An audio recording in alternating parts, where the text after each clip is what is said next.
Buenas tardes a todos. Sean bienvenidos a este sexto encuentro del ciclo de conversatorios titulado Las 8 regiones tradicionales de Colombia. El tema que nos reúne hoy es la región del Gran Bolívar. Nuestro anfitrión, el profesor Armando Martínez, tendrá como invitado al doctor Sergio Solano. Ellos nos harán la presentación de este tema y posteriormente daremos la palabra a los asistentes. Bienvenidos.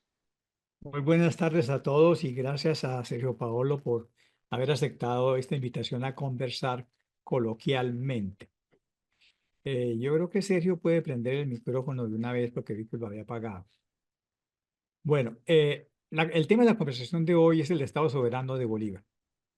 Ese Estado fue creado por la ley el 15 de junio de 1857 y reclamó el dominio sobre las antiguas provincias de Cartagena, Sabanilla y parte de Mompox, porque recuerden ustedes que uno de los cantones de Mompox, que es el cantón de Ocaña, prefirió irse con el Estado Federal de Santander el 13 de mayo de 1857. Pero también recuerden que por tradición muy antigua, este Estado tuvo que reclamar las islas de San Andrés y Providencia, y siempre había sido parte de la antigua gobernación de Cartagena. Tal como sucede con los otros estados que hemos examinado, de inmediatamente convocó a su asamblea constituyente, que produjo la primera de sus constituciones del Estado de Bolívar el 5 de octubre de 1857 y eligió para titular del Poder Ejecutivo la figura del gobernador. Aquí su primer gobernador fue Juan Antonio Calvo, que lo va a hacer entre 1857 y 1859, y esta asamblea terminó dividiendo el territorio del Estado tan inmenso inicialmente en 6 departamentos, pero a la larga en 8 departamentos. Para que vean ustedes la magnitud territorial del Estado de Bolívar, les quiero decir que los departamentos fueron Cartagena, Mompox, Sabanilla, Corozal, El Carmen, Sinú, con capital en Lorica, Magangué y Sabana Larga. El primer gobernador, Juan Antonio Calvo, tuvo secretarios de Estado, el del Interior o de Gobierno, Luciano Jaramillo, el de Hacienda, Zenén Benedetti. Bueno, eh, este Estado tenía una gran importancia, no solamente por su población, por su vitalidad comercial, sino porque había tenido una universidad, la Universidad de Cartagena, y solamente lo habían tenido Cundinamarca y el Cauca. Estas universidades del General Santander tuvieron una crisis durante el periodo radical y fueron prácticamente extinguidas por una ideología radical que quiso igualarlos a todo el mundo, pero luego hablaremos hoy de cómo se resolvió el problema de la instrucción pública en este estado. Eh, Cuando se vino la guerra civil y se inició en el estado del Cauca, encabezada por por el gobernador Mosquera, en 1860-61, emergió como gobernador una figura muy interesante que es la de Juan José Nieto. Y aquí, Sergio Paolo, empecemos por aclarar la figura de este segundo gobernador, porque hay muchos equívocos fabricados. Les quiero comentar que un grupo de parlamentarios y de políticos lograron que su cuadro fuera introducido en la galería de presidentes de la República de Colombia, lo cual es un despropósito, porque aún no se había creado los Estados Unidos de Colombia, lo que existía era la Confederación Granadina, y porque la sucesión en el Poder Ejecutivo de la Confederación fue ordenada hasta que entraron las tropas del Cauca en Bogotá. ¿Qué quiere decir que fue ordenada? Que el periodo presidencial de 4 años del doctor Mariano Ospina Rodríguez terminaba el 31 de marzo de 1861.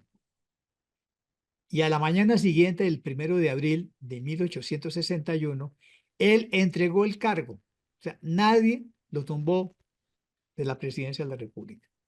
Él se levantó en la mañana en Bogotá y preguntó, ya desayuné con chocolate y pan, díganme quién me va a recibir la presidencia, porque a mí nadie me tumbó. Y nadie se la podía recibir porque no hubo elecciones en 1860 para sucederlo en el cargo. Pero existía la Constitución de la Confederación Granadina que decía que si no había sucesor legítimamente elegido, lo tenía que reemplazar el Procurador General de la Nación. Y ese día se posesionó como presidente legítimo el doctor Bartolomé Calvo, porque había sido el Procurador General de la República y siguió despachando. Y Mariano Espina y su hermano pues se fueron para la casa. ¿Por qué tienen que quedarse ahí?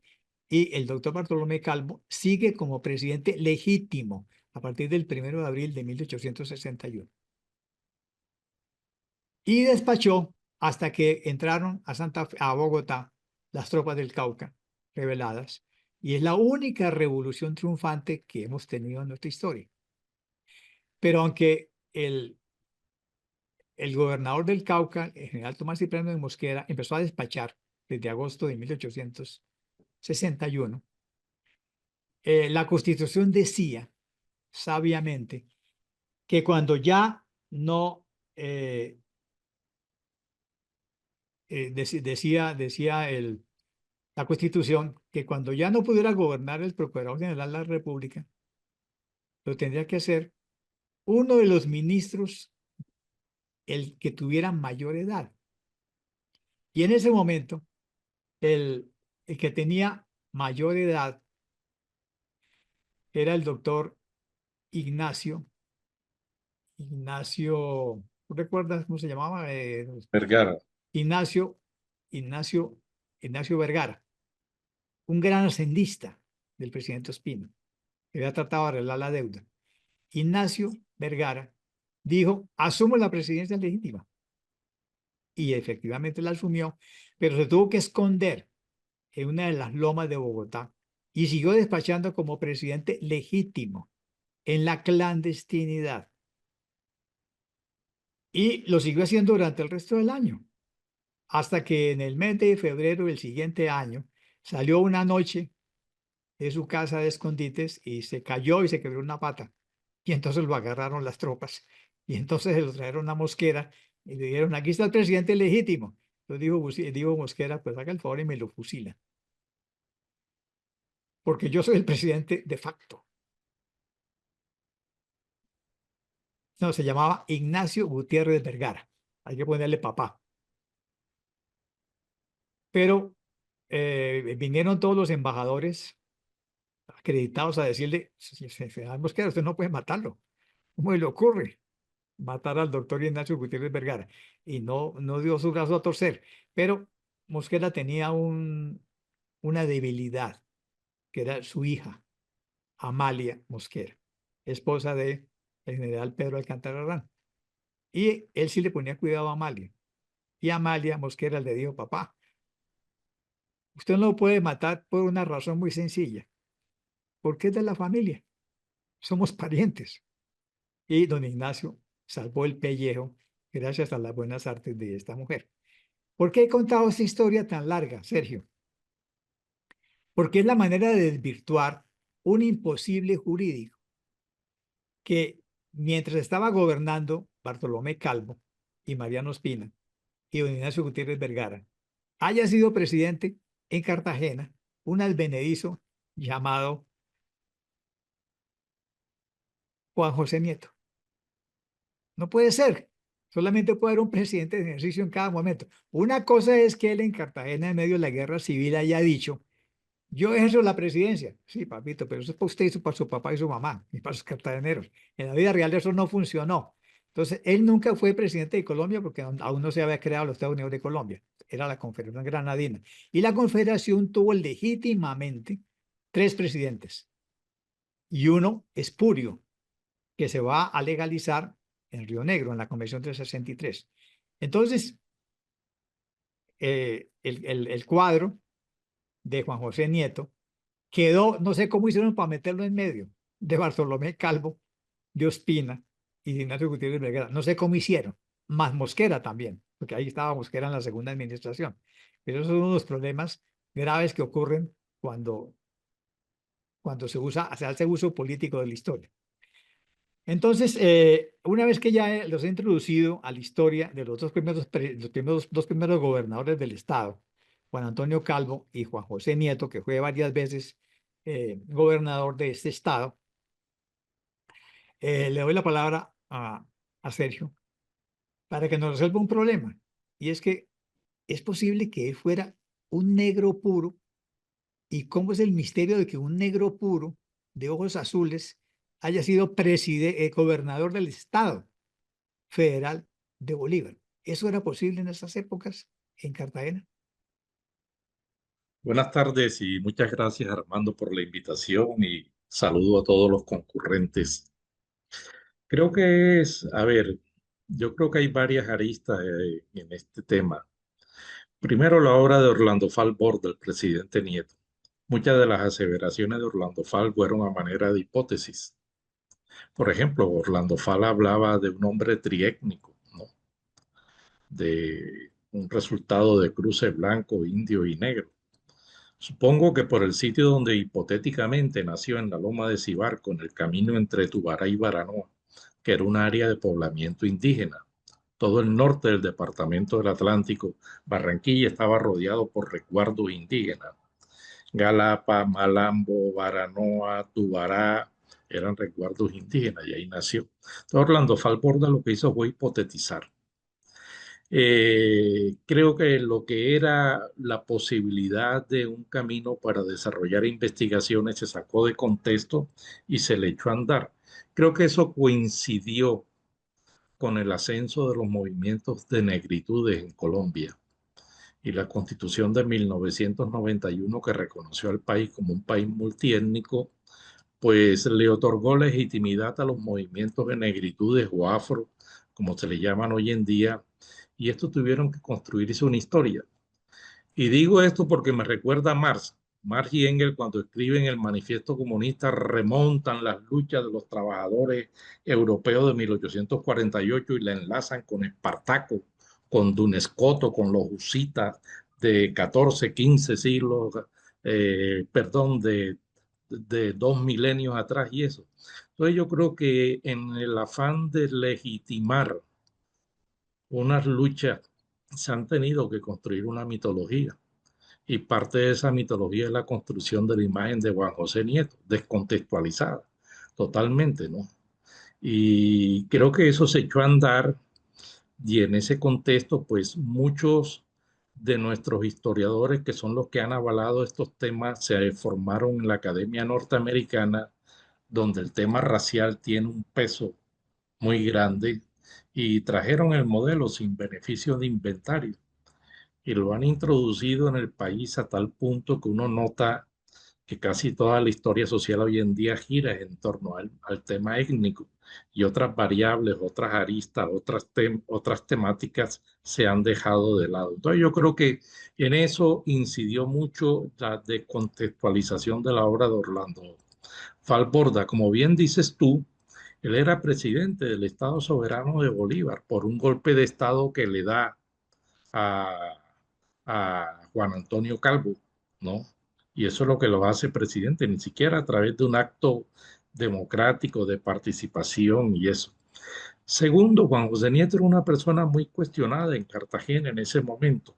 No se me olvida que en la Biblioteca Nacional de Colombia hay un documento firmado por un negro, Bernabé Malpica, un documento de 1839 donde él cuestiona a Nieto y dice que usted no es negro, le dice así textualmente, usted solamente viene a nosotros cuando nos necesita, pero usted siempre anda con los sectores blancos de la ciudad y solamente vive interesado en nuestras hijas, etcétera, etcétera, etcétera. Es decir, hay cuestionamientos que se realizaron a Juan José Nieto desde la época de la Sociedad de Veteranos Defensores de la Libertad, a Juan José Nieto, y están los documentos en los repositorios de la Biblioteca Nacional de Colombia, se le cuestionaba por la manera como participaba en política, muchas veces cogiendo hasta la vida privada de las personas para ponerla en el escarnio público y eso. Entonces yo creo que en ese contexto es que se explica que Juan José Nieto hoy en día lo hayamos convertido en una figura política de primera línea cuando uno sabe que no fue así. Primero eso. Segundo, él nunca se reivindicó como negro. Yo creo que Jorge Conde en su libro Buscando la Nación mostró que en un contexto donde la ciudadanía era una identidad política de primer orden, nadie estaba interesado ya en estar reclamando identidades étnicas y la gente lo que hacía era identificarse como ciudadano.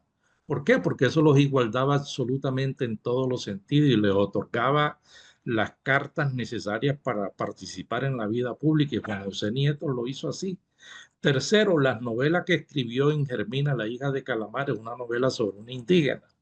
No es una novela sobre temas étnicos que tengan que ver con negritudes ni temas de afro. Él escribió sobre temas indígenas, entre otras cosas porque el baluarte electoral de Juan José Nieto estaba en torno a los recuerdos. Si uno mira los resultados electorales en el semanario de la provincia de Cartagena y en la Gaceta Oficial del Estado de Bolívar de los años 40 y de los años 50, el baluarte electoral de Juan José Nieto estaba en las poblaciones indígenas, lo que indica la posibilidad, y fue y promulgó, tomándola del Estado Soberano del Cauca, una legislación de protección a los resguardos indígenas, lo que nos está indicando de que Juan José Nieto quizás su ascendencia estaba en otra línea y no en la línea en que nos han mostrado últimamente.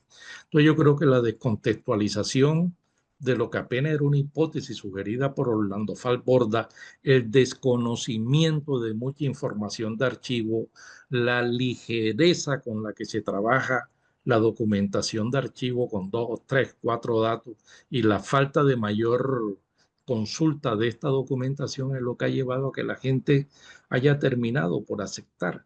Y en este contexto político que estamos viviendo actualmente en los últimos años, pues mucho más, ¿no? Yo que estoy en Cartagena, pues uno sabe que en Cartagena el tema étnico ha cobrado un protagonismo tal que, como yo le digo muchas veces a los colegas, estamos perdiendo una o dos generaciones de jóvenes historiadores solamente interesados en las investigaciones del tema étnico, que es un tema fundamental, sí, pero es uno de los tantos temas que se podría, y yo creo que eso pesa en la construcción de este mito que hemos hecho en los últimos años en torno a Juan José Nieto. Muy bien, muy bien. Muchas gracias por esa explicación tan detallada. Y con eso al doctor Jaime le hemos cambiado sus ideas preconcebidas. Ahora, la importancia política del voto de ese Estado en la Unión Colombiana se puede demostrar por el peso nacional que tuvieron algunos de sus presidentes. Y le voy a mencionar los nombres más importantes. Rafael Núñez Molero, 4 veces presidente, es decir, de Colombia. Y en segundo lugar, el general Ramón Santo Domingo Vila, que fue candidato presidencial y el gran espadón de la Guardia Nacional, junto con nuestro paisano Solón Wilches Calderón. Pero también Manuel Amador Fierro, Antonio González Carazo y el famoso Manuel Ezequiel Corrales, famoso por la colección documental que nos legó, incluyendo inclusive a José Manuel Govenaga. O sea, estos hombres que gobernaron este estado eran hombres de prestancia nacional. No vamos a hablar de Rafael Núñez porque es suficientemente conocido como presidente de la República de Colombia y de los Estados Unidos en sus dos últimos primeros 12 meses de administraciones, pero háblenos un poco de uno que para nosotros es desconocido, que es el general Ramón Santo Domingo Vila, que fue presidente entre 1870 y 1871.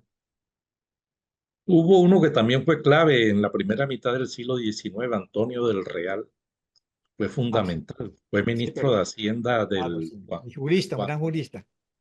sí, y redactó algunos de los códigos Claro, sí, nacionales de sí. la época. Sí, Sí, fueron publicados sus textos jurídicos, son muy importantes. Pero pues sí. estaban por fuera de la federación, antes de la federación. Sí, después empieza a decaer y Juan José Nieto se forma al amparo de la figura de Antonio del Real. Y muchos de estos jóvenes, mucha de la generación que nace después de la independencia, entre ellos Ramón Santo Domingo Vila, alcanzan la mayoría de edad a mediados del siglo XIX. Se le endilga una ascendencia cubana a Ramón Santo Domingo Vila y alcanzan la mayoría de edad a mediados del siglo XIX y empiezan a tener un protagonismo bajo las banderas del liberalismo radical en la época y bajo el ascenso, y creo que eso es una hipótesis válida de Orlando Falborda, el ascenso de los empresarios tabacaleros. Hay un ascenso en los Montes de María en la producción de tabaco en el área, en las comarcas del Carmen de Bolívar, San Jacinto, Oveja, San Juan Nepomuceno, y como esa área tiene un vínculo estrecho con Barranquilla porque es muy cercana al río y las exportaciones de tabaco salen por el río, pues ahí se forma un núcleo de empresarios fuertes y muchos barranquilleros irradian sus intereses también en esta comarca tabacalera. Y ahí es el protagonismo, esa es la base social de apoyo del protagonismo político de Ramón Santo Domingo Vila. En un momento respalda políticamente a Juan José Nieto, pero cuando Juan José Nieto intenta construir el ferrocarril del norte, es decir, un ferrocarril que une Cartagena con Calamarra y que deja por fuera el área de la comarca del tabaco, de los Montes de María, pues buena parte de este empresariado ligado a la producción y comercialización del tabaco le dieron la espalda a Juan José Nieto. Y ahí comenzó el declive de Juan José Nieto y el ascenso de este grupo de empresarios que tiene como uno de sus voceros principales a Ramón Santo Domingo Vila, que tuvo, como bien lo dices tú, un protagonismo nacional de primera línea a tal punto que alcanzó a ser presidente del Estado Soberano de Bolívar, senador, representante, creo que ejerció algún ministerio del gobierno de los Estados Unidos, de Colombia, y fue también uno de los baluartes fundamentales que posteriormente a partir del año de 1875, cuando ya el liberalismo hace crisis y comienza un proceso de decadencia a nivel internacional, porque fue mundial, y comienza el ascenso de sectores políticos que ya están pensando en el orden como condición sine qua non para garantizar el progreso, pues también Ramón Santo Domingo Vila da un viraje hacia el liberalismo independiente, se convierte en seguidor de Núñez y va a ser uno de los pilares fundamentales de la política de Núñez del año de 1875 en adelante. Entonces fue un hombre con un protagonismo, como bien dices tú, y no había caído en cuenta eso que el Estado de Bolívar había tenido, porque casi siempre lo que se dice es que después de la independencia Cartagena perdió protagonismo nacional, no mantuvo protagonismo nacional y tú lo, con esa cantidad de personajes que has enumerado, entre ellos Ramón Santo Domingo Vila, va a tener un papel central en la vida política nacional. Eh, Muy bien, muchas gracias por aclararnos la figura de ese personaje que aquí en Santander se desconoce totalmente, en parte porque fue rival de Sodón Wilches en su aspiración a la presidencia. Pero hay una cosa interesante que tiene este Estado. Este Estado, a pesar de que uno lo percibe como un desorden político, la documentación muestra el ordenamiento político tan preciso. El Estado se dividió su territorio en 8 departamentos y cada departamento tuvo un gobernador. Y tú con tus estudiantes has coleccionado y transcrito los informes de todos los gobernadores de todos los departamentos, un corpus documental maravilloso que se consigue en Internet. Y si uno mira la acción de los gobernadores departamentales y los informes anuales en donde exponen las agendas ejecutivas en cada uno de los 8 departamentos, uno se da cuenta que había un gobierno muy bien organizado. Entonces, si tú haces un balance de todas las agendas anuales de de los 8 gobernadores de los 8 departamentos, ¿cuáles son las tareas básicas de las agendas de los gobernadores de los departamentos del estado de Bolívar? Yo creo que una tarea fundamental es construir la institucionalidad. que es algo que olvidamos. Usualmente cuando trabajamos el siglo XIX damos el Estado como un hecho creado y que está funcionando, y no como un proceso que hay que construir. Y yo creo que en el Estado soberano de Bolívar uno encuentra a través de los informes de los gobernadores provinciales los esfuerzos por ir construyendo una institucionalidad representada en la construcción de los cabildos municipales o los cabildos distritales, eran distritos en esa época, la construcción de las cámaras provinciales, cada provincia tenía una cámara, los gobernadores provinciales, la construcción de un sistema jurídico y la construcción de un corpus de policía y la construcción de escuelas también.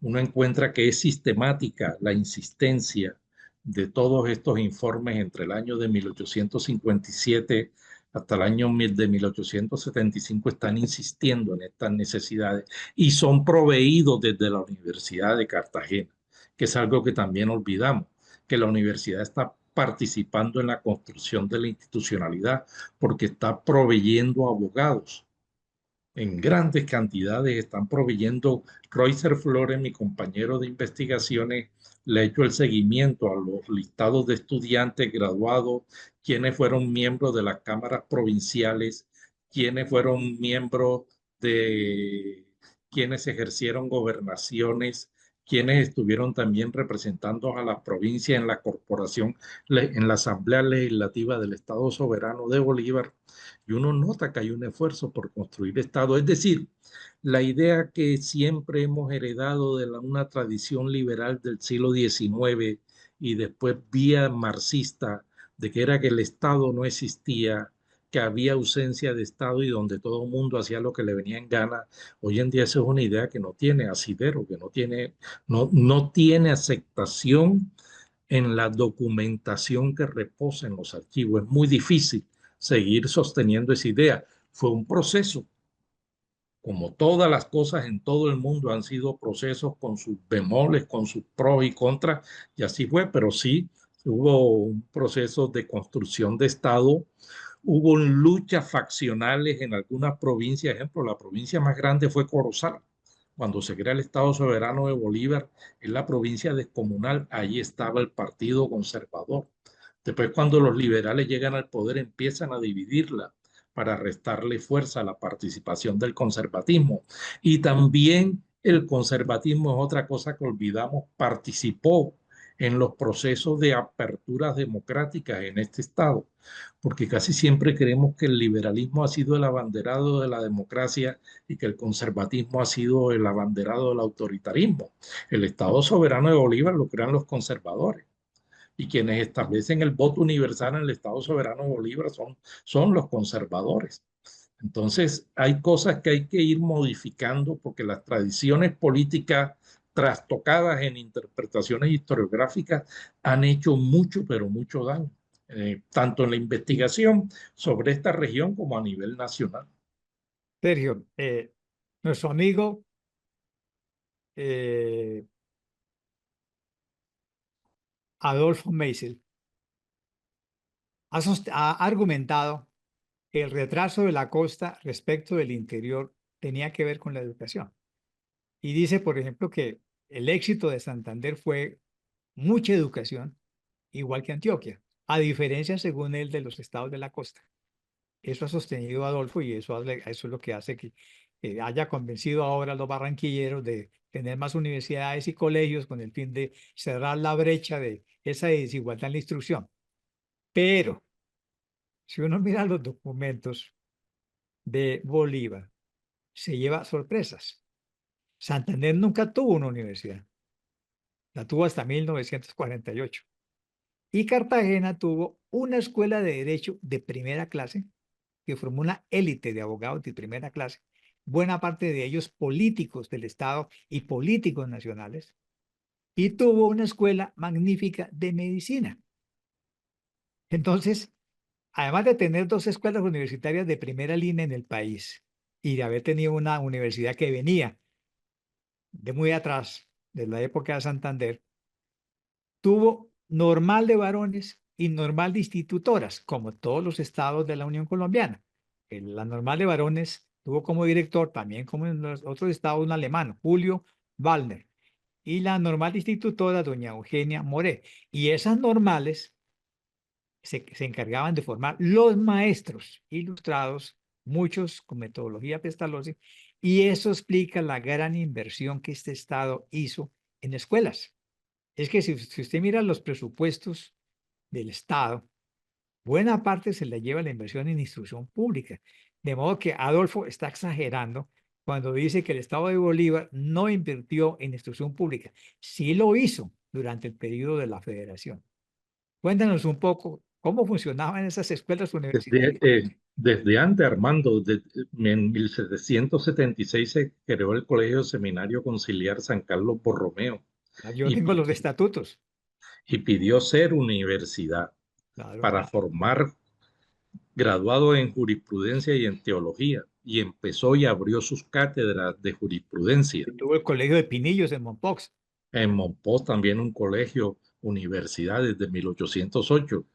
El problema que tuvo fue que no había manera de demostrar cómo se iban a sostener, porque los bienes expropiados a los jesuitas en 1767 estaban embolatados. Entonces, pero pese a eso, los jóvenes cartageneros de finales del siglo XVIII empezaron a estudiar en el Colegio Seminario Conciliar Derecho, pero tenían que ir a Bogotá, al igual que pasaba con los de Popayán del Colegio San Francisco, tenían que ir a Bogotá a titularse, ya fuese en el Colegio San Bartolomé, ya fuese en el Colegio del Rosario, porque Sí, creo porque es que, que, no, no, el único que tenía monopolio para otorgar títulos era el convento de Santo Domingo o la Universidad de Santo Tomás. Entonces todo el mundo ah, estudiaba en los colegios, pero el único título, lo único que le podía dar títulos eran los dominicos de Santo Tomás porque tenían el privilegio que solamente la revolución va a destruir. entonces, ¿quiénes se forman ahí? José María del Castillo y Rada, Sí. protagonista de nuestra independencia; José María del Real, protagonista de nuestra independencia; José María García de Toledo, protagonista de nuestra independencia; Eusebio María Canaval, protagonista de la independencia; Joaquín Nefe Vélez, olvido el segundo apellido, también, es decir, buena parte. Y el cura Rebollo. Exacto, buena parte de la dirigencia política del proceso independentista se forma en el Colegio Seminario Conciliar y después se titulan en Bogotá. Eso creó un ambiente para que cuando se establece la República se creara la Universidad del Magdalena e Istmo, con cobertura sobre toda la costa caribe colombiana y el Istmo de Panamá hasta los límites con Panamá. Hasta el siglo XX tuvo el monopolio de la educación superior pública la Universidad de Cartagena y proveyó, como bien dices tú, a toda la región costeña y a parte del país del Chocó. Mucha gente venía a estudiar a la Universidad de Cartagena y se formaron. Y las inversiones fueron significativas. Con Reuters, en un libro que publicó Salomón Calmanovi con Edwin López sobre la finanza de los estados soberanos, pues ahí tenemos todos los cuadros y tablas demostrando las inversiones que se hicieron. Y pásmate tú, durante el gobierno de Juan José Nieto fue donde más decayó la inversión en educación. Y después que Juan José Nieto ya desaparece de la vida política, otra vez la inversión en la educación nuevamente se desarrolla, entre otras cosas, porque hubo la locura de intentar abolir los estudios para otorgar títulos universitarios. Entonces cualquier persona podía ya asumir un rábula que era Fue la abogado. locura radical de acabar con las universidades para poder igualar a todo el mundo, para que nadie faroleara con un título de doctor. Exactamente, sí. Entonces sí, hubo buenas inversiones.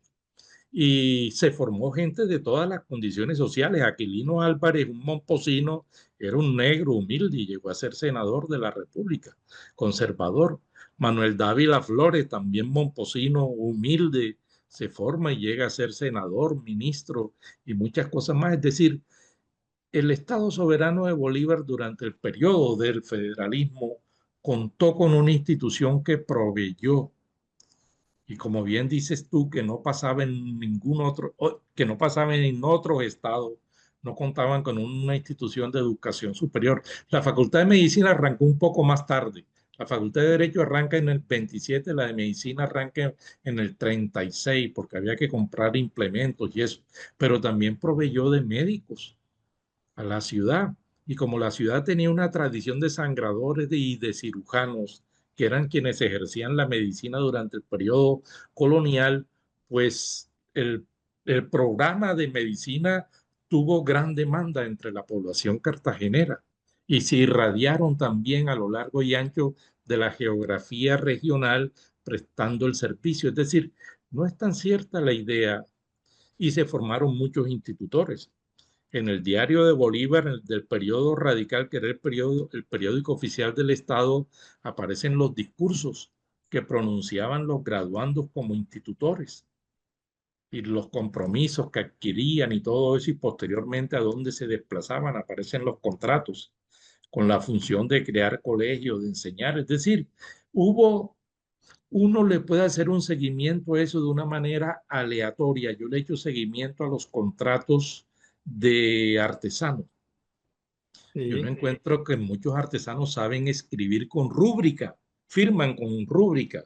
Es decir, no era cualquier firma temblorosa de persona que uno sabe, que medio sabe garrapatear su nombre, ¿no? Había gente que escribía con rúbrica y de los escasos documentos que sobreviven en Cartagena, como yo investigo el mundo del trabajo, también me tropecé a muchos artesanos y muchos artesanos hicieron de sus hijos profesionales, diseñaron una así es. estrategia para que el padre y los hijos mayores se sacrificaran y para que el menor ingresara a estudiar a la universidad y llegara a ser abogado o fuese médico. Y eso transformó la vida política de la ciudad. El cabildo municipal se convirtió en un escenario donde gente emergente que venía de abajo tiene un protagonismo político en la ciudad y posteriormente los vas a encontrar siendo gobernadores de provincia, miembros de la Asamblea Legislativa. Es decir, hubo, y gracias a la educación en la ciudad y en la región, hubo movilidad social. Y tú has dicho, en Cartagena existió la Universidad de Cartagena y el Istmo.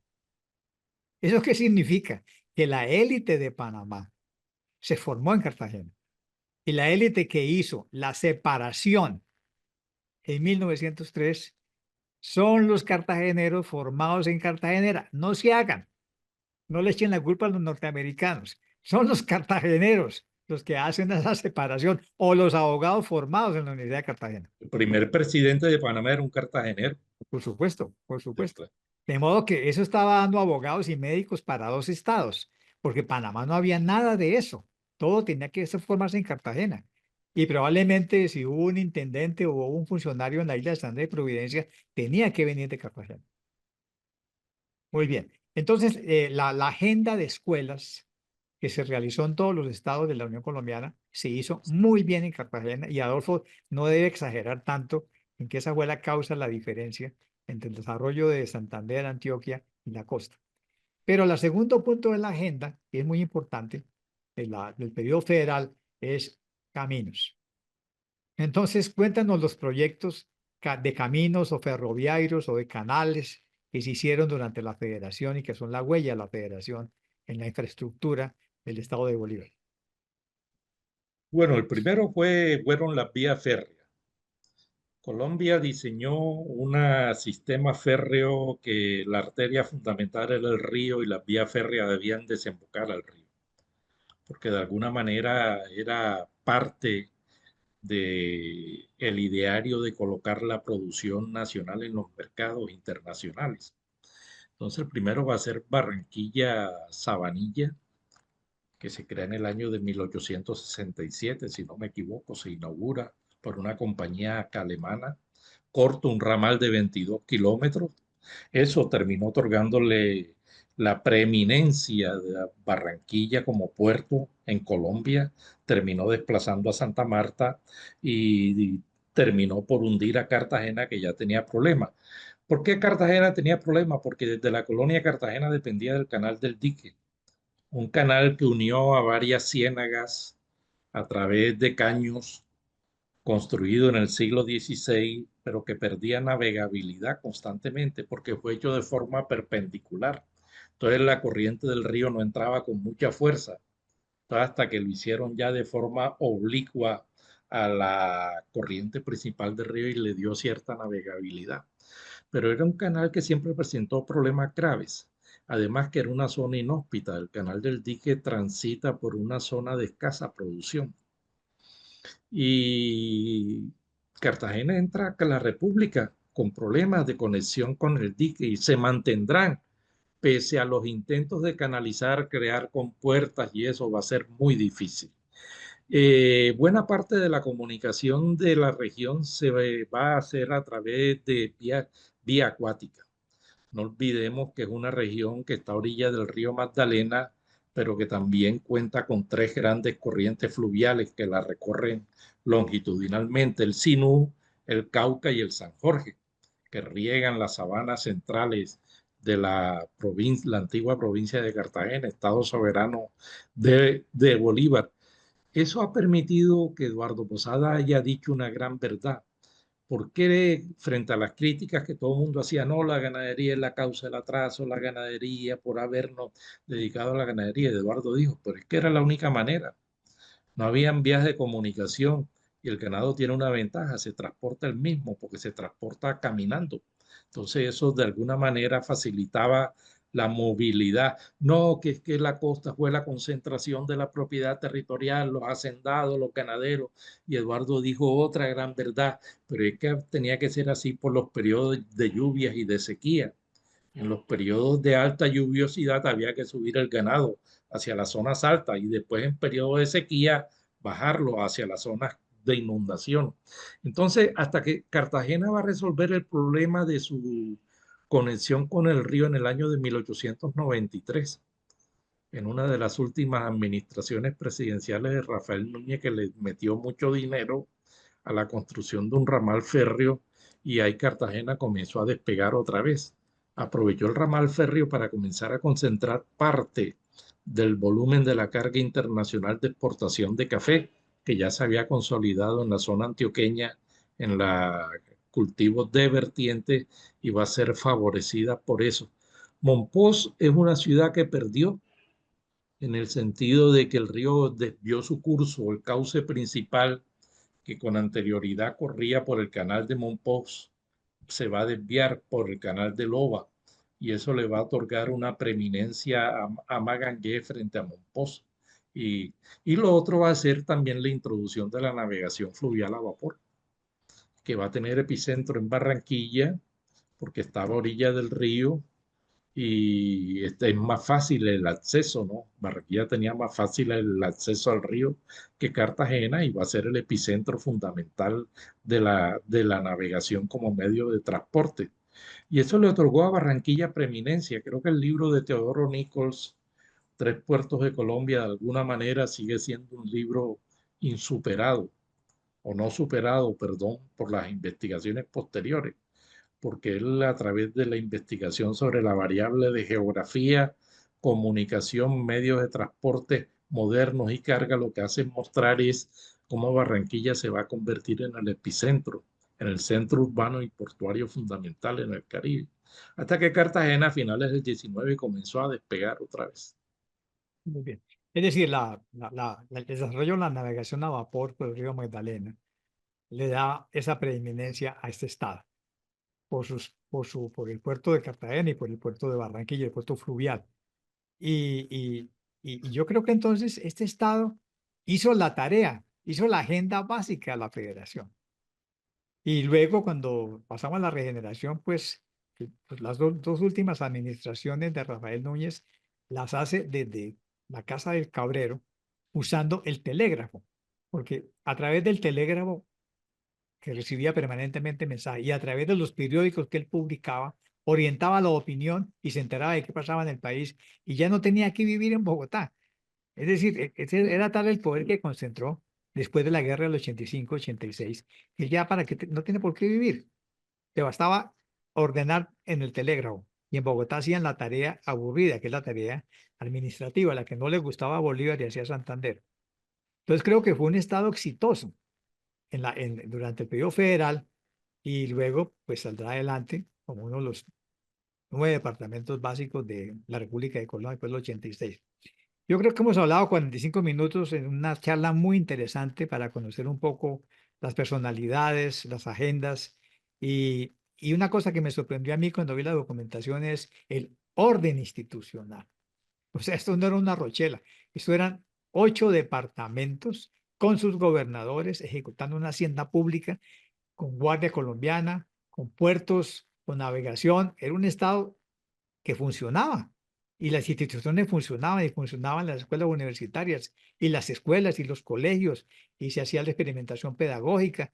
O sea, es un estado en regla para mostrar en visita cuando hablen de la federación. No es lo que nos pensábamos, una tierra de salvajes. Y además fue un estado que desarrolló muy bien la ganadería, especialmente en Zambrano Plato, especialmente cuando ya convirtieron a la ganadería Brahma y cuando se hubo un gran proyecto norteamericano de crear un matadero y empacador de carne para los Estados Unidos, que un proyecto que Oye, fracasó, pero que fue un gran proyecto. O sea, si aquí hay tanta ganadería, hagamos un packing, una empacadora de carne para los Estados Unidos. O sea, tuvieron arrestos para hacer cosas muy grandes. Y como el público en todo, tenemos 47 personas en todo el mundo, la mayoría santanderianos, están todos deseosos de hacer preguntas. Albita, dejémoslos que hagan preguntas a Sergio aprovechando que está aquí. Bueno, muchas gracias a nuestro anfitrión y a su invitado. A partir de este momento, quienes tengan alguna pregunta, por favor, levantan la mano y se les dará la palabra. Les recuerdo a los participantes que estas preguntas deben estar centradas en el tema que nos reúne hoy, que es la provincia, el departamento del Gran Bolívar, El Estado soberano del el Bolívar, Estado soberano del Gran en Bolívar. toda su magnificencia. ¿Alguien tiene alguna pregunta?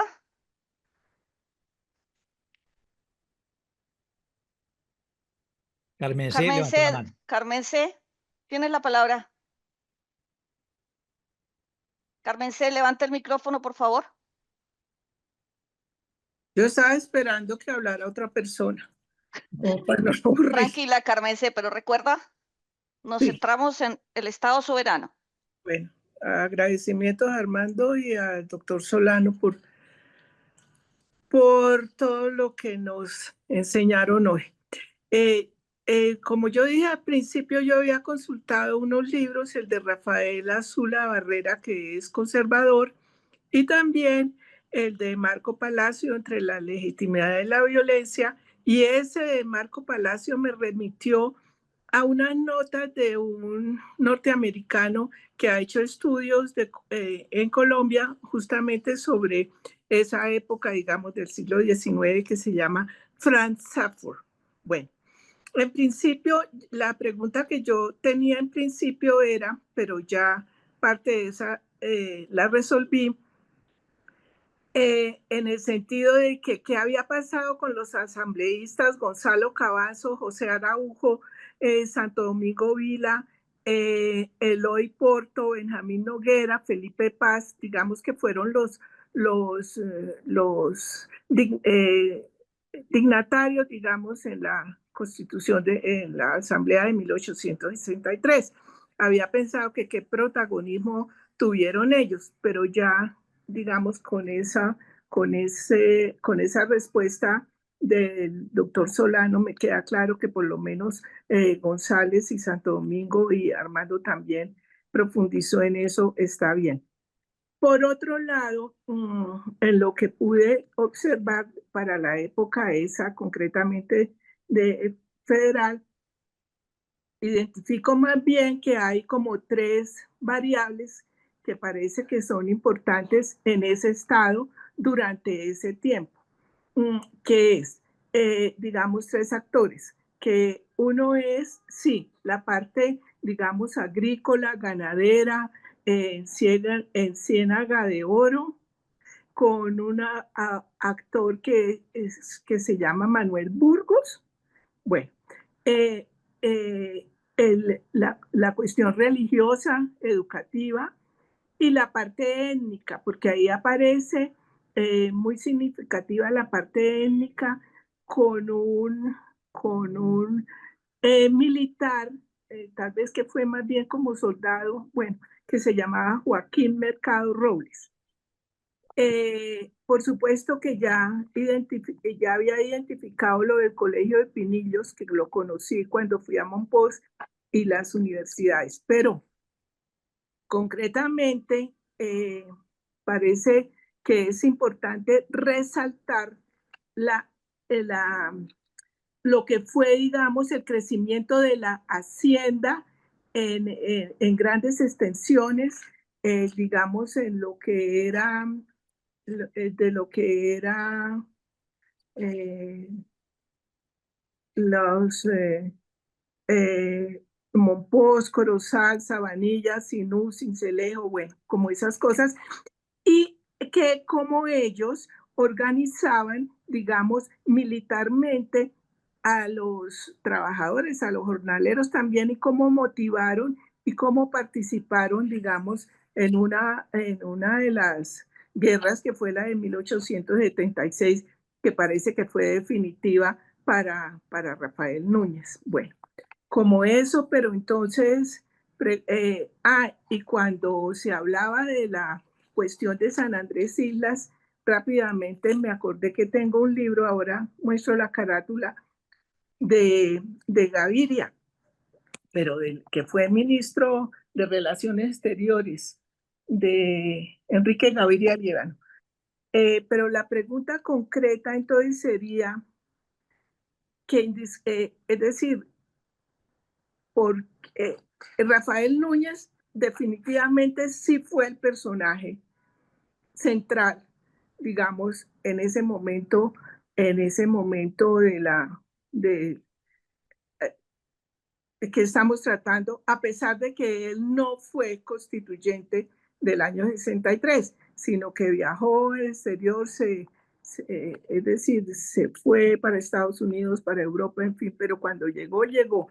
Pero la pregunta concreta es por qué en ese departamento ocurría mucho, con frecuencia, personajes que habiendo sido liberales, se volvieron conservadores y bueno, trajeron gente del Partido Liberal también para que después los apoyaran en los gobiernos, en el gobierno de Núñez, y pudieran desarrollar la Constitución de 1886. Y oí un día a Juan Gosaín que hablaba de que en las islas esas que se mencionaban, que mencionó el doctor Solano, de que negritudes ojiazules, decía que porque en muchas de esas, concretamente la isla de Guadalupe, había sido colonia francesa. Pero el libro que yo les recomiendo se llama, de Enrique Gaviria Líbano, para que yo ponga Sí, Enrique Gaviria Líbano. este libro,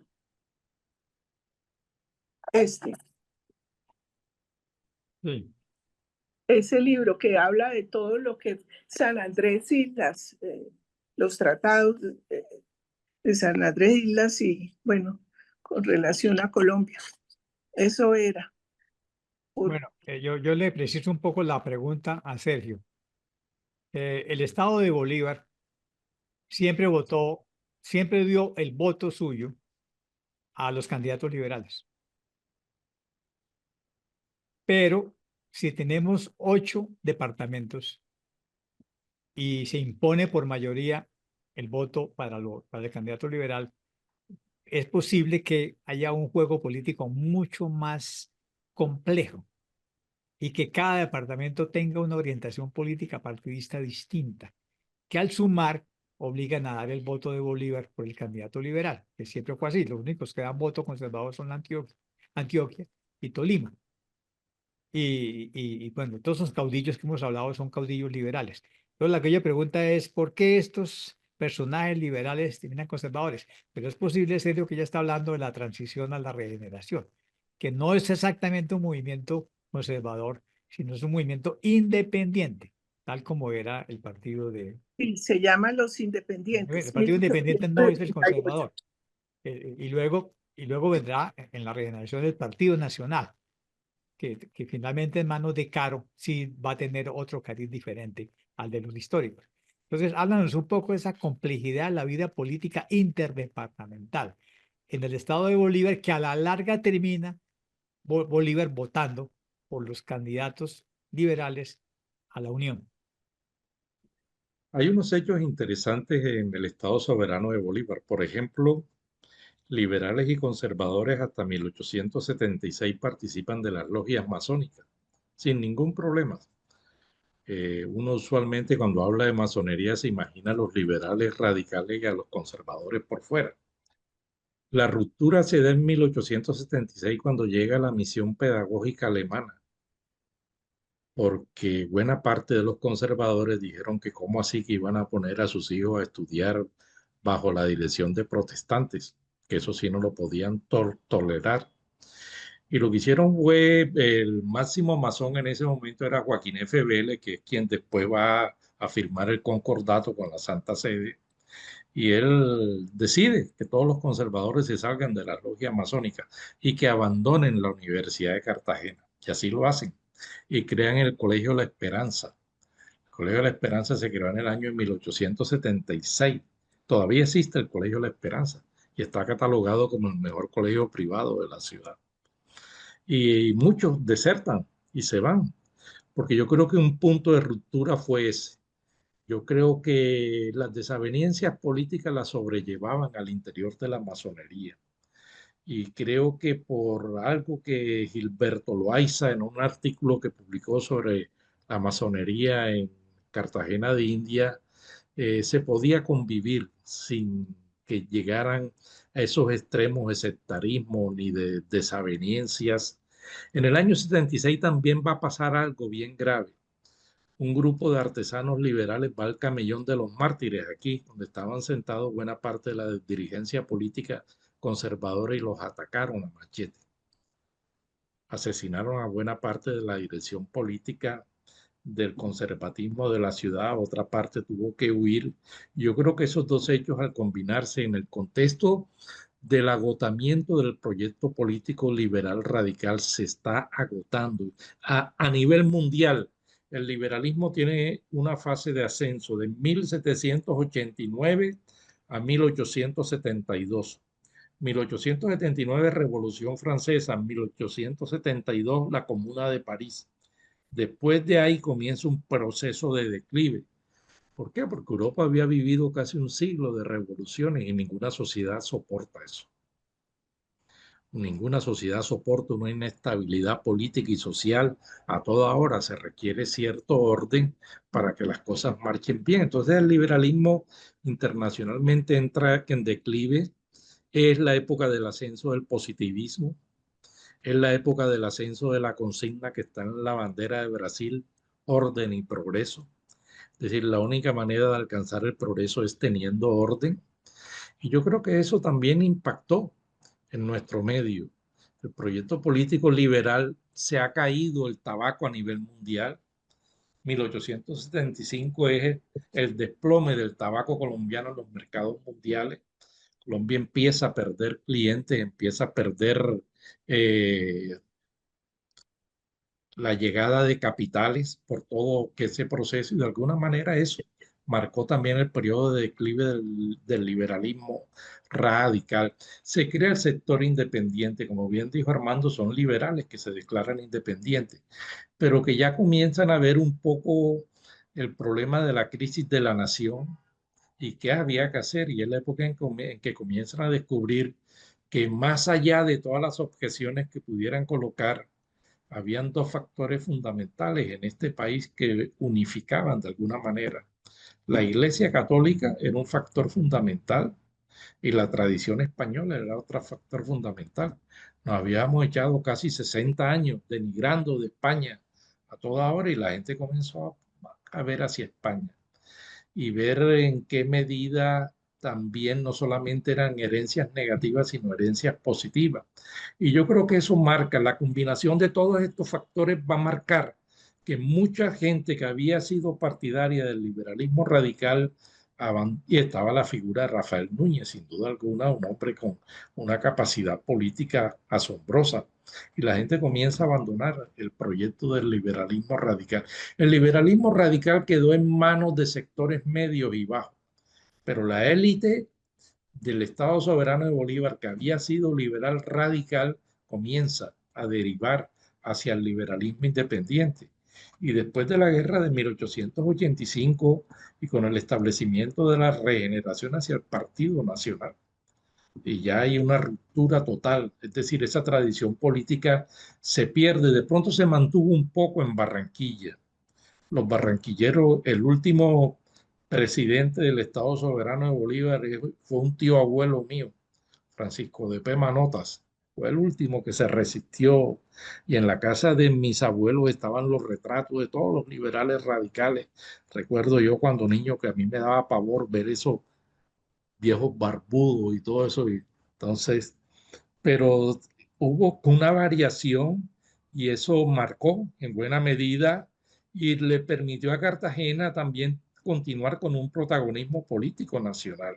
Joaquín F. Vélez, José Manuel Buenaga, Rafael Núñez, Manuel Ezequiel Corrales, Manuel Dávila Flores, Manuel Pájaro Herrera, son personas que van a tener un protagonismo nacional. Es decir, Cartagena, yo creo que la gente tuvo una mentalidad pragmática que les permitió de alguna manera siempre tener protagonismo nacional a través de figuras que se iban acomodando de acuerdo a las circunstancias, a las situaciones.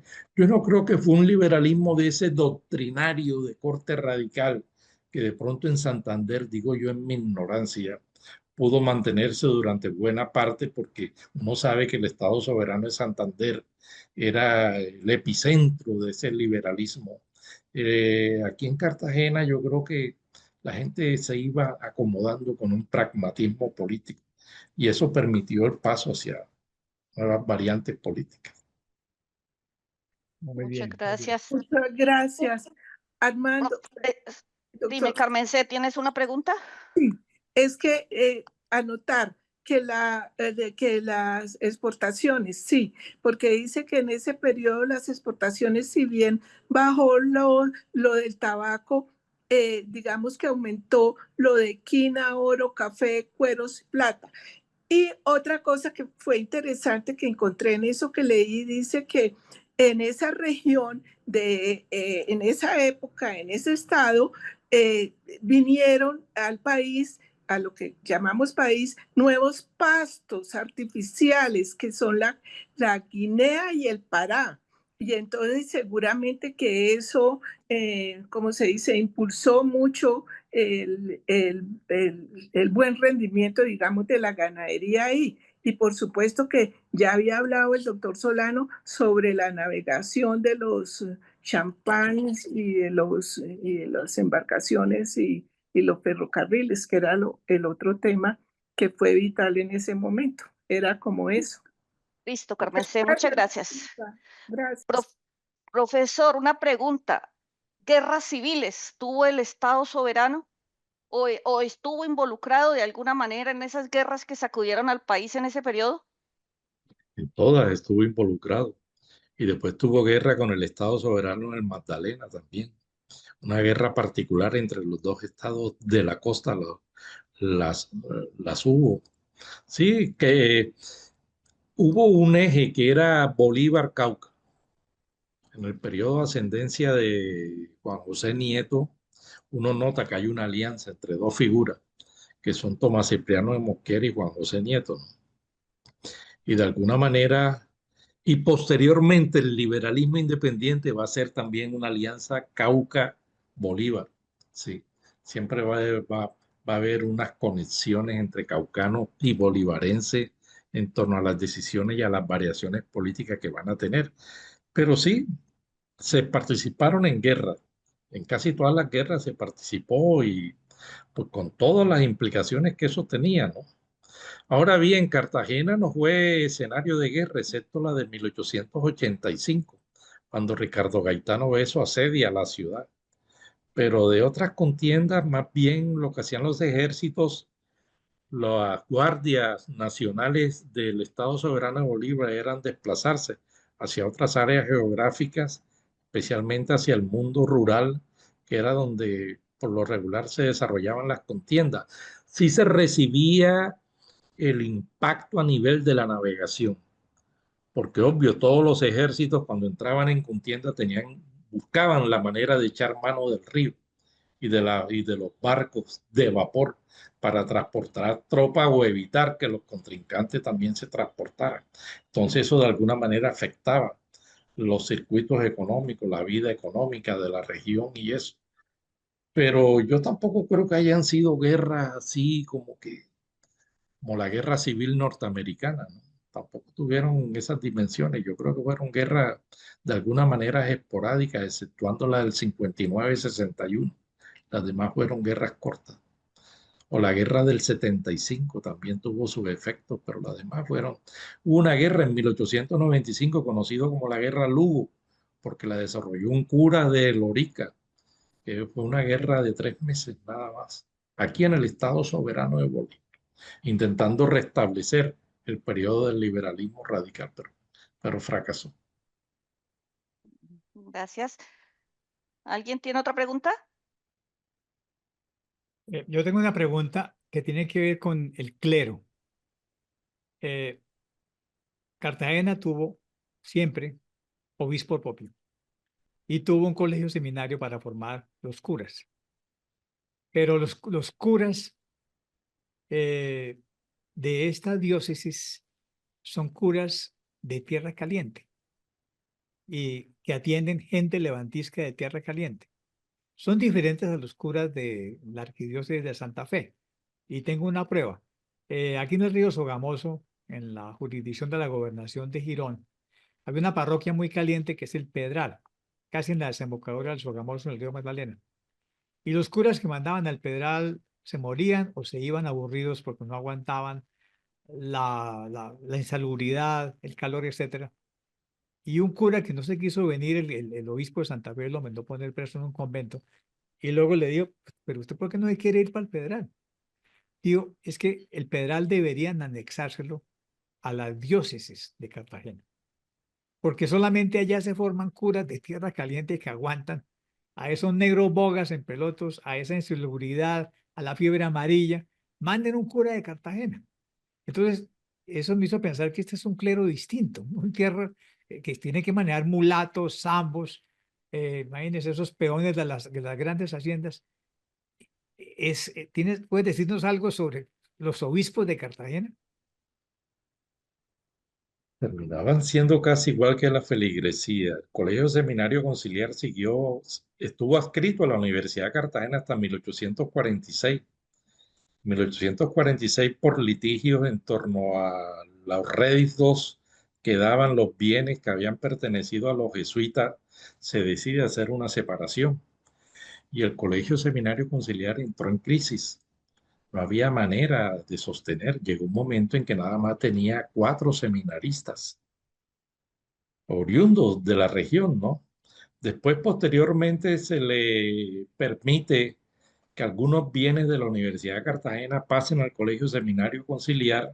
Recuerden que estas universidades funcionaban con los bienes expropiados a los jesuitas, con los réditos que daban, y el Colegio Seminario Conciliar empezó a salir a flote y empezó a formar cleros.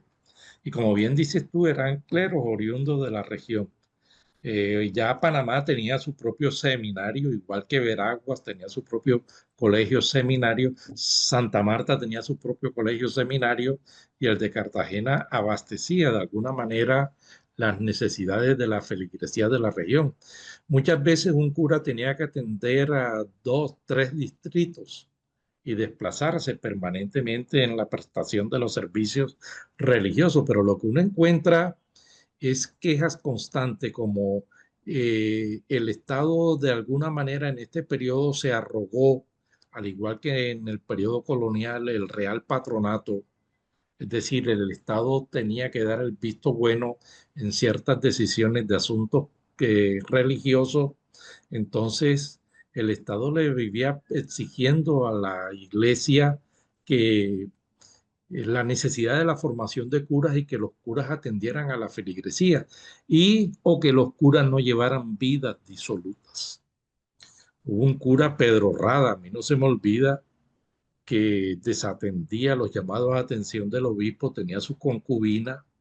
Los Verásteguis, los dueños de la hacienda Verásteguis, eran hijos de cura El primer rector de la Universidad de Cartagena, José Joaquín Gómez, también tuvo su descendencia. Es decir, era muy común que los curas al final terminaran siendo absorbidos por las formas de vida de la feligresía donde prestaban su servicio sin ningún problema y la gente veía con naturalidad y normalidad lo que sucedía. Eran activistas políticos, participaban en política, algunos eran liberales, otros eran conservadores. En 1867, el cura Rafael Ruiz Masón, muchos eran masones al mismo tiempo, produjo un cisma en Barranquilla. La parroquia de San Roque, la tradicional era San Nicolás, y hubo una parroquia emergente, la de San Roque. Y como San Nicolás sometió a San Roque, pues este cura declaró un cisma y escribió a San Roque al obispado de Santa Marta y lo separó del obispado de Cartagena. Y la feligresía de San Roque, asusada por el cura Rafael Ruiz, iba al barrio de San Nicolás, que es el centro histórico de Barranquilla, y apedreaba la iglesia de San Nicolás, apedreaba la casa de la gente prestante y eso. Es decir, los curas participaban en la vida política, eran activos contribuyentes al faccionalismo político y de alguna manera eso marcó también quizás un poco el hecho. En estos días estaba lloviendo en una página de Facebook, una que se llama Boyacá Histórica, y ponen las fotos de sus iglesias, de todos los municipios de Boyacá. Y yo le decía a mis estudiantes, vean, cualquier iglesia de un municipio de Boyacá en la costa es una catedral, viendo las dimensiones y las diferencias totales allá. Eso aquí es una catedral por la belleza. Uno nota la pobreza de la iglesia costeña, especialmente a nivel de las poblaciones por la forma de la construcción de las iglesias y todo eso. Pero sí, yo creo que después con la regeneración pues se refortalecen, ¿no? Se traen otra vez a las órdenes religiosas, se le entrega la educación, buena parte de la educación a los curas, se les retribuye monetariamente muchas de las cosas que habían perdido y la iglesia va a tener un... El diccionario que estoy transcribiendo es el del padre Pedro María Rebollo, costeñismo colombiano, un tipo con un protagonismo político vastísimo, pariente de Núñez, que estudió en la Universidad Gregoriana de Roma y escribió muchísimo, un tipo muy inteligente y uno lo ve activo en política y cada rato lo desterraban. Rafael Reyes lo desterró como 3 veces, lo mandaba a municipios alejadísimos por su vida política activa y eso fue muy constante aquí en la costa. Muchas gracias. Pedro Muchas gracias. María, perdón, Albita, hablando de las catedrales, Monpós está lleno de preciosas iglesias, catedrales. No, no puede haber muchas catedrales en Monpós. Ah, no. Si acaso Hay iglesia, una. hay iglesia, Si hay acaso iglesia. una. Sí, Catedrales donde está la cátedra del señor obispo. sí. Sí. Está, corrijo, iglesias. ¿Tiberio está por ahí? Bueno, esto, Luis Iglesia. Fernando, ¿me habías pedido la palabra? ¿La tienes? Ah, sí. Sí, Albita, era para hacerle 2 preguntas pues, puntuales al profesor doctor Sergio. La primera es, ¿qué preponderancia tuvo el Estado soberano de Bolívar? Ya después de remontándonos al ascenso del liberalismo en 1930 con Enrique Olaya Herrera, ¿qué preponderancia tuvo en ese tiempo ya el departamento de Bolívar? Y la segunda es, ¿qué se ha hecho para, digamos, mantener la esencia histórica de Cartagena en relación a-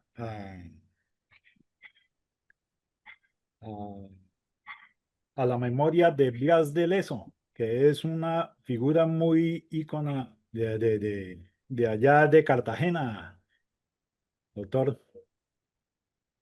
Bueno, de Blas de Lezo, pues en los últimos años hay una especie de recuperación, creo que por ambas vías, tanto en la región de la Vascongada, en España, de donde él era oriundo, como acá Sí. también hay una recuperación, en parte porque se considera que era contestatario frente al virrey Eslava. Como tuvo conflicto con Eslava, entonces la gente se siente identificada con el que constantemente está involucrado en un conflicto. Sé que hay investigaciones porque él murió aquí en Cartagena y se consideran que los restos deben estar sepultados en la iglesia de la Tercera Orden, la que está ahí frente al centro de convenciones. Pero bueno, dar con el sitio, pero sí hay un interés. En los últimos años uno nota un interés por recuperar y realizar nuevas investigaciones sobre lo que fue el asedio de los españoles, de los ingleses, perdón, a Cartagena en el año de 1741. Hay investigaciones y de hecho en el Claro. programa de historia algunos jóvenes han desarrollado sus tesis sobre eso. Es El, que, el departamento, dime. perdón, mi doctor, es que yo tengo una anécdota en relación a que cuando yo estuve allá en Cartagena, estaba ahí pues admirando la estatua de Blas de Lezo y se me acercaron unos extranjeros y decían, oye, ¿ustedes tuvieron aquí un pirata? Un pirata y entonces pues ellos eran, creo que eran mexicanos y entonces yo pues les corregí que él no era pirata, él fue defensor de Cartagena por medio de la armada de Barlovento que estaba destacada en Cartagena y en la parte del puerto de La Habana. Ahí, pero que él había sido, por diferentes circunstancias de guerra en otros lugares, había perdido partes de su cuerpo. Y entonces, Brazo, pierna y ojo. entonces lo asocian con una persona que de pronto es pues, más asociada a la piratería que de pronto a un defensor de una, de una ciudadela. Así es, así es. Ahí. Y eso es fascinante. Y sobre el departamento de Bolívar, bueno, en 1905 se le segregó el departamento del Atlántico. Rafael Reyes estaba interesado en golpear lo que había sobrevivido, lo que algunos autores llaman de las oligarquías regionales. Y una manera era hacer una redistribución político-administrativa del territorio nacional para debilitarla. 1905 se crea el Departamento del Atlántico, desaparece en el 8, se restablece en 1910 de manera definitiva. Cartagena había sido un epicentro durante la época de la hegemonía conservadora y una proclividad. Uno nota una inclinación de amplios sectores de la población hacia el liberalismo, especialmente lo que va a ser las postrimerías de la hegemonía conservadora. Y tiene un protagonismo fundamental en la época de ascenso de Olaya Herrera y de la República Liberal, que va entre 1930 y 1946. Con Olaya Herrera, Alfonso López Pumarejo, Eduardo Santos, López Pumarejo otra vez, si no me equivoco, Sí. hasta que renuncia. Tuvo un sector fundamental, estuvo Aníbal Badel, estuvo un gran hombre que yo creo que se merece una investigación, Alfonso Romero Aguirre, que llegó a ser, era un hombre de color, llegó a ser Contralor General de la República, senador, representante. La avenida Santander, que es la que uno toma para llegar al aeropuerto, se hizo gracias a él. Escribió, era un liberal de corte radical, parecía un hombre del siglo XIX. Escribió contra Núñez todas las cosas que se le ocurrieron. Tiene un libro como de 1000 páginas que se llama El liberalismo ayer, hoy y mañana. Y siendo Contralor General de la República, dirigió la obra de que había iniciado, no recuerdo quién era el Contralor anterior, la obra de las geografías económicas de Colombia, e hizo la investigación él de la geografía económica de Bolívar. Sí, hay un protagonismo fundamental y la ciudad está proveyendo gente que de alguna manera, pues, el liberalismo había quedado circunscrito a Simón Boza Pereira, nada más. Era el hombre prominente que era liberal. Los demás sectores de la élite de la ciudad se habían vuelto conservadores. pero uno nota que hay un proceso de movilidad social y política de sectores que están emergiendo, que bajo la época de la República Liberal comienza a tener un protagonismo nacional. Uno de ellos va a ser Alfonso Romero Aguirre, que, como digo, un hombre que merecería una investigación más detallada. Y creo que es nacional, ¿no? Creo que es un comportamiento nacional. Se están surgiendo nuevos sectores en la vida pública nacional. Y te llamo la atención sobre otro nacido en Sabana Larga que asciende en el Partido Conservador, el papá de Evaristo, Adelaida, Evaristo Surdí. Evaristo Surdí, sí, Evaristo Surdí, sí. que era de Sabana Larga. Sí, ¿no? Y parientes míos de Sabana Larga, Alejo Solano Manota, llegó también a ser ministro. No, la familia mía es de Sabana Larga. Somos familia caídos en desgracia actualmente. Pero sí, tuvieron protagonismo político. Ahí está Apolinar Díaz Callejas. Apolinar era de Ovejas también, tuvo un protagonismo político. Sí. Gómez García Támara. Sí, sí, hay sectores emergentes. Todavía no existen investigaciones sobre eso. Todavía no existen. Albita. Bueno, por cuestiones de tiempo vamos a dar por concluido este encuentro. Agradecemos a todos los asistentes y los esperamos a todos el próximo 14 de noviembre, es decir, en 3 semanas, con la región tolimense. Muchas gracias a todos los asistentes y los esperamos el próximo encuentro. Gracias. Gracias, Muchas Sergio, muy gracias a querido, todos. por haber venido. Gracias. Muy amables Gracias, para profe. todos. Muy amables. Gracias. Gracias.